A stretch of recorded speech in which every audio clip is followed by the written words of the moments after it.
জবানটাকে হেফাজত করে রাখতে হবে। সূরা আল-মুমিনের 6 নম্বর আয়াতের দ্বারা প্রমাণিত কিয়ামত সম্পর্কে জানে না, দেখে নাই, কিয়ামতের দৃশ্য দেখে নাই, কিয়ামতকে বিশ্বাস করে তারাই হয়েছে ইমানদার। আর ওই সব মানুষকে আমার আল্লাহ ইমানদার হিসেবে ঘোষণা করে দিয়েছে যারা সালাতকে কায়েম করে এবং নামাজকে কায়েম করে। আমার আল্লাহর ঘোষণা তারাই হয়েছে ইমানদার। বলেন সুবহানাল্লাহ।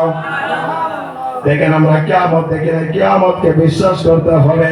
আমরা তো নামাজ ছাড়ব না, নামাজের সাথে ইমানদারের সম্পর্ক আছে। আমার আল্লাহ নামাজ না পড়লে বান্দার কি আযাব হয় জানেন? সহিহ বুখারীর ভিতরে আছে, আম্মা জান আয়েশা রাদিয়াল্লাহু তাআলা আনহা হাদিস থেকে বর্ণনা করেছেন, ইন্না আউওয়ালা মা ইউহাসাবু বিহিল আবদু ইয়াউমাল কিয়ামাহ, কিয়ামতের দিন সর্বপ্রথম মানুষের বান্দার আমার আল্লাহ রাব্বুল আলামিন নামাজের হিসাব নেবে। কোন বান্দা যদি নামাজ না পড়ে থাকে তাই তো ফেল হয়ে যাবে। আমার আল্লাহ